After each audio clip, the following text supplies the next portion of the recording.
Será de imediato vir a destrinchar os conceitos presentes no título, né?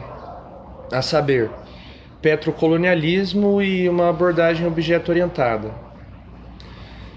Bom, essa minha fala, né, está inserida no eixo temático filosofia e decolonialidade, e nesse sentido eu gostaria de pensar num outro registro de colonialidade. Para dizer já de cara, então voltar à explicação, eu quero pensar a colonialidade e, portanto, também a decolonialidade num registro inumano. Ou, para ser mais preciso, um registro que vise comungar relações humanas e inumanas, posto que seria impossível a nós pensar num registro completamente inumano. Bom, o que significa então um registro que vise comungar relações humanas e inumanas? Bom, significa, a princípio, pensar de maneira a não necessariamente priorizar, mas, no mínimo, abrir a possibilidade de diálogo com aquilo ou aquele que não é humano, né? Ao ouvinte minimamente atento à filosofia brasileira, e creio que os colegas aqui nessa mesa agora vão saber do que eu estou falando, né? Mas essa possibilidade não aparentará de todo descabida, né? Filósofos como Schopenhauer e o Ailton Krenak, ao popularizarem o pensamento Yanomami, apresentam uma milenar filosofia que confere agência a animais e outros seres das florestas, sejam eles materiais ou, entre aspas, mágicos, né? Bom, por agência, entendo a capacidade de articular desejos, né? A possibilidade de sujeição. E dentro da academia, através do que veio a ser conhecido por perspectivismo, filósofos como Eduardo Vieira de Castro elaboram, em diálogo com uma certa filosofia ocidental canônica, né, a saber, notadamente, Deleuze e Guattari, as nuances do pensamento ameríndio. Estender, contudo, a possibilidade de agenciamento apenas aos seres que entendemos por vivos é uma limitação teórica, a qual não precisamos necessariamente subscrever. Isto é, se podemos considerar a possibilidade de pensar animais e seres outros da Amazônia como se pessoas fossem, o que realmente nos impede de buscar realizar um exercício intelectual análogo e vir a pensar uma espécie de ontologia plana, em que não só seres humanos e outros seres vivos, mas também toda sorte de existência que chamamos de inanimada seria detentora de uma agência? Bom, o bom senso, né? Alguém pode responder. Afinal, se é óbvio que os animais e as plantas têm agência, isto é, elaboram com seu ambiente a articulação do que poderíamos chamar de seu desejo, ou seja, articulam com o ambiente os circuitos libidinais, já não parece ser a planta estendida a faculdade de pensar, né?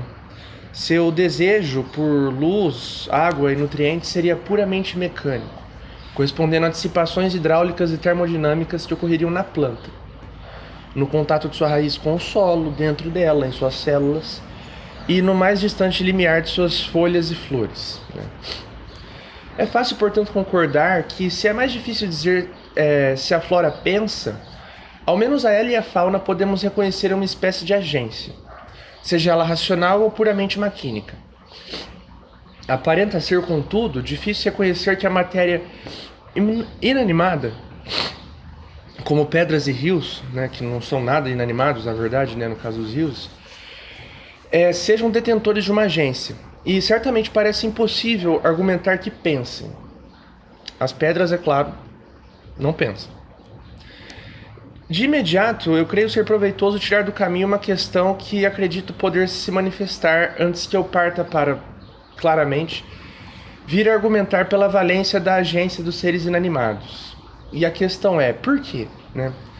Ainda que seja possível pensar o registro humano e inumano e estendê-lo radicalmente a essa espécie de ontologia plana, por que nós quereríamos fazer isso? Bom, poderia dizer que é útil, mas eu concordo com Ailton Krenak quando ele diz que a utilidade é um valor estapafúrdio cujo apego é um dos males do mundo contemporâneo. Portanto, eu não vou argumentar que é útil. Eu poderia argumentar que é belo, e certamente já houve e ainda há muita gente que faça um apelo estético à recepção de certas filosofias mais ou menos heterodoxas, como a de Deleuze e Guattari. Algo nas linhas de que a coisa não é suposto ser compreendida, mas sentida. Eu não comungo dessas ideias, por isso não vou argumentar que queremos pensar no registro humano e inumano porque é belo, ainda que o seja. Argumento, enfim, que façamos isso porque funciona. Funciona para pensar, para explicar, para complicar e para implicar e para entender o mundo, né? Se é outra tarefa da filosofia, alguém me avisa, né? E aí aparece o Karl Marx, né? E vem dizer que a tarefa da filosofia não é compreender o mundo, mas mudá-lo. Bom, ele está certo, mas sinceramente eu não vejo de que maneira entender o mundo de outra forma não implique de imediato mudá-lo. Inclusive, me parece que boa parte dos problemas que militantes comunistas enfrentam se dão justamente na tentativa e aparente falta de sucesso em fazer com que os trabalhadores entendam o que seria sob a visão do partido, cada um disputando entre si os fantasmas de Marx, o mundo. Né? Fiquemos, portanto, com funciona. O que funciona é o que nos interessa. Nesse sentido, os objetos pensarem ou não pensarem apresenta-se como uma pergunta inócua. É irrelevante. Justamente porque é impossível de responder, é irrelevante. Para citar vagamente Marx novamente, a existência de um problema implica necessariamente que estão estabelecidas as condições para resolvê-lo. O legal é que o oposto é verdadeiro também, né? Se as condições para resolver o que se apresenta como aparente problema não existem, é porque esse problema não existe. Ou como diz o ditado popular, o que não tem solução, solucionado está, né? Já o segundo ponto, a valência da agência dos objetos, essa não é uma questão inócua. Diferente da possibilidade das pedras pensarem, as pedras serem detentores de agência é discutível. Portanto, discutamos. E façamos isso não buscando de fato responder à pergunta, que seria: as pedras, os objetos são detentores de agência? Não vamos responder à pergunta. A resposta à pergunta é irrelevante. O que importa é que ela não representa um problema impossível. Portanto, torna-se possível pensá-la. Enquanto a própria questão dos objetos pensarem não importa, no caso da questão da agência dos objetos, a resposta à questão que não importa. São níveis diferentes de desimportância. Os objetos pensarem é fundamentalmente desimportante, mas os objetos terem ou não agência é uma questão importante. Ainda que a resposta não seja, o fato da questão o ser implica necessariamente a possibilidade de pensá-la. O que nós faremos é pensar como se os objetos tivessem agência. Funciona, e o que funciona é o que nos interessa, né? Não importa realmente se os objetos têm ou não agência, né? Como disse Wittgenstein, algo pode ser o caso ou não ser o caso, e tudo mais permanecer na mesma, né?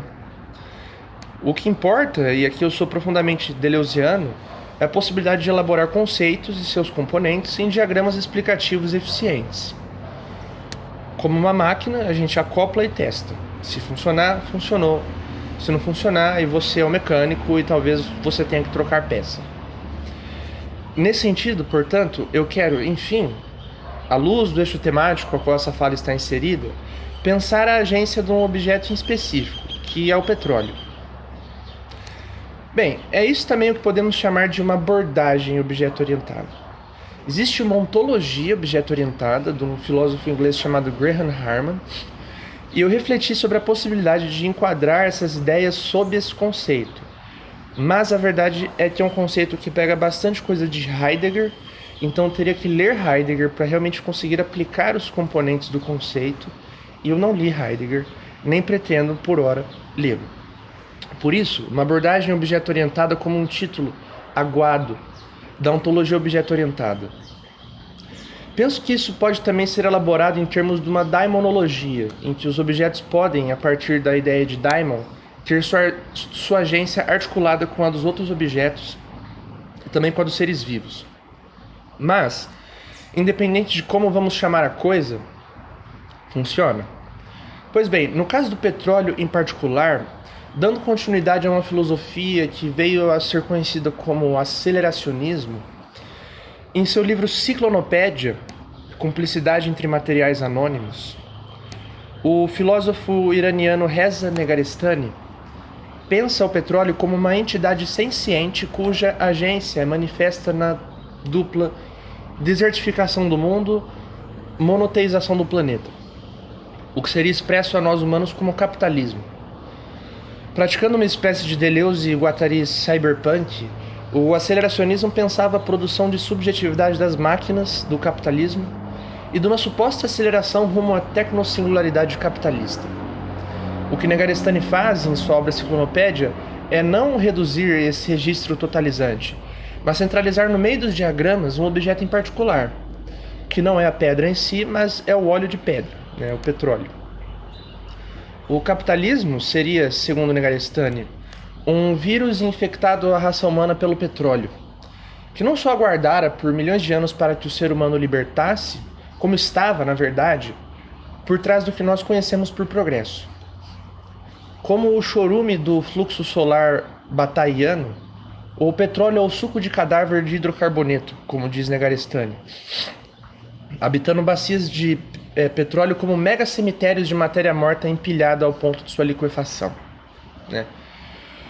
O Sol como sujeito inconsciente da história terrestre, diz Jorge Bataille, e aí complementa a reza Negarestani. O petróleo como lubrificante narrativo. O petróleo como subtrama metanarrativa por trás de todas as narrativas que correm o corpo do mundo. Fecha aspas. E a agência do petróleo, a insurreição telúrica. A imanência absoluta entre as profundezas, o sol ctônico do interior, do núcleo da Terra, e o sol exterior, queimando no mundo celestial, a ser atingida através da desertificação, tanto do planeta em seu sentido literal, quanto metaforicamente através da monoteização das culturas humanas. Essa cumplicidade entre o deserto e o monoteísmo explicaria também porque o Islã, que é a versão mais atual das religiões do deserto, não só não tem ídolos, como eles não toleram ídolos. Eles têm que ser destruídos. Cito Negarestani, abre aspas, em acordo com as jihads Wahhabi e Talibã, para quem toda coisa ereta, por assim dizer, toda a verticalidade é um ídolo manifesto, o deserto, como uma horizontalidade militante, é a terra prometida do divino. Fecha aspas. Portanto, sob certo registro que visa dialogar humano e inumano, podemos pensar no petróleo como colonizador. Uma colonização que se dá noutra dimensão. Uma dimensão que diria mais respeito, na verdade, aos circuitos de agenciamento do petróleo com outros objetos mais do que conosco, que estamos aqui há muito menos tempo que o petróleo. E estamos ambos há muito menos tempo aqui do que o planeta em si, é claro. De que maneira tantas das questões humanas não podem ser melhores pensadas em termos que privilegiem esses registros? Nem para dizer que pensemos como seríamos apenas dissipações de intensidades geológicas e meteorológicas. Não é necessário ir tão longe. Ou para dizer de outra forma, aí já um problema impossível, portanto não importa. É suficiente o diagrama. E como dissemos, que ele funcione. E como a coisa funciona, enfim, para pensar o Brasil? Bom, aqui eu parto para a conclusão. Eu diria, na verdade, que se é possível pensar não só na agência do petróleo, mas no petróleo como colonizador, é difícil pensar num país mais colonizado pelo petróleo do que o Brasil. Pode-se contra-argumentar ao falar-se, digamos, dos países da OPEP ou dos Estados Unidos, que não mede barbaridades para conseguir petróleo, mas uma tréplica diria que no caso dos Estados Unidos, eles seriam mais como que o agente colonizador humano do petróleo do que colonizados pelo petróleo.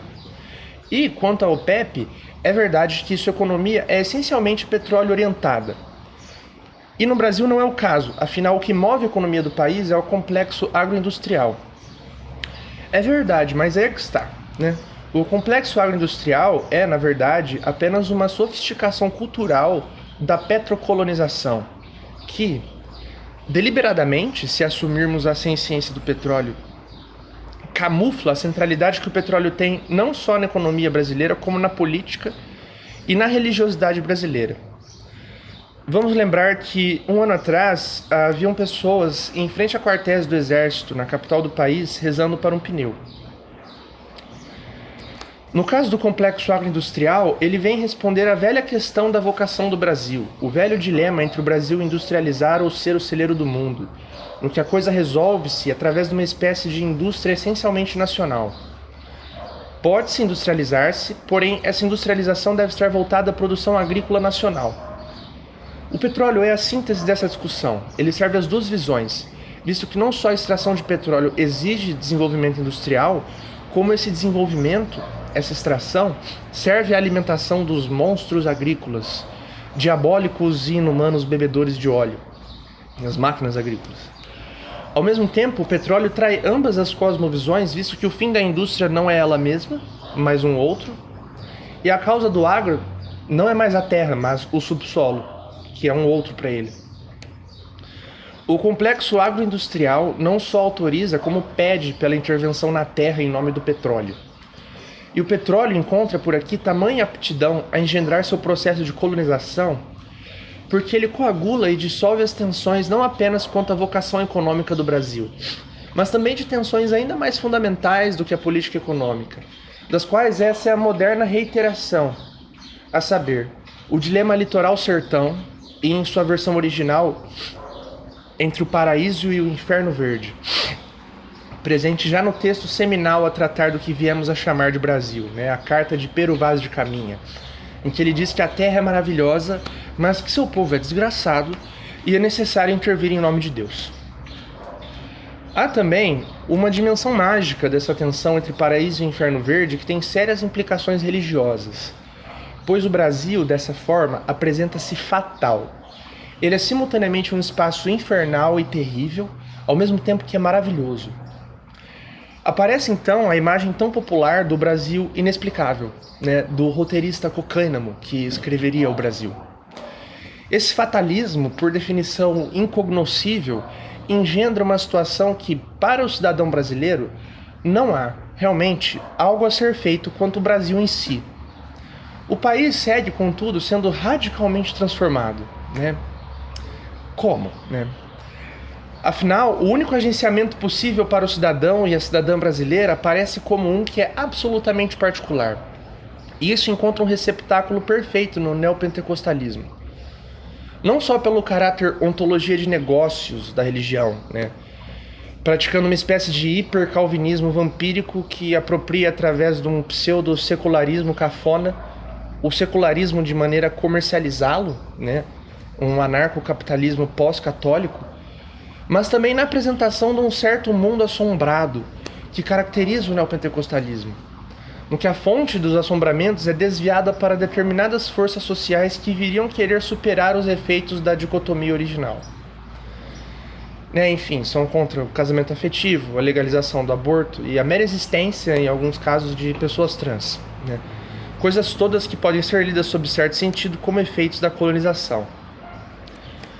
No que percebe-se hoje um deslocamento da imagem da brasilidade, da cultura e da economia do litoral para o interior, no que cientistas políticos apontam a impossibilidade de vir a pensar-se em governança no Brasil se desconsiderar-se a crescente envergadura do que vem sido chamado de mega centro-oeste e também de grande Goiás, torna-se inevitável vir a pensar nos agenciamentos implicados nessa transição, buscando considerar agenciamentos insignificantes ou mesmo invisíveis ao humanismo.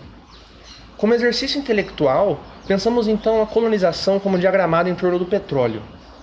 O petróleo se acopla à tensão entre inferno verde e paraíso e a dissolve no movimento do litoral para o interior, do catolicismo, com todos os seus santos, para uma coisa outra, desértica, em que o culto pode ser realizado dentro de um galpão, do samba e do funk para o sertanejo, do Rio de Janeiro para o Grande Goiás.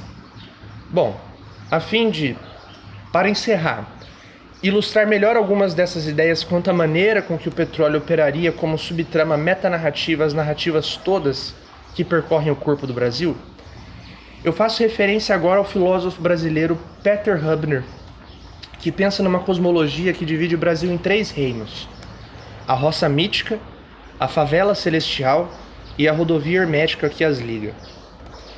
A favela celestial como o lar do traficante justo, ou, nas palavras de Hubner, o guerreiro hammurabiano, do Código de Hammurabi, olho por olho, dente por dente, da imaginação projaquiana, os estúdios da Globo.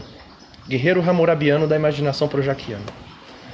Na favela celestial, diz ainda Hubner, abre aspas, habitava soberano o rei justo, cujo coração puro seria confrontado pelas contradições de sua própria justiça. O pecado é purificado pela chama do seu exercício. Ele estabelece o certo pelo certo e o errado pelo errado. Uma justiça distorcida aos olhos moralistas humanos, mas escrita por uma mão divina, fecha aspas.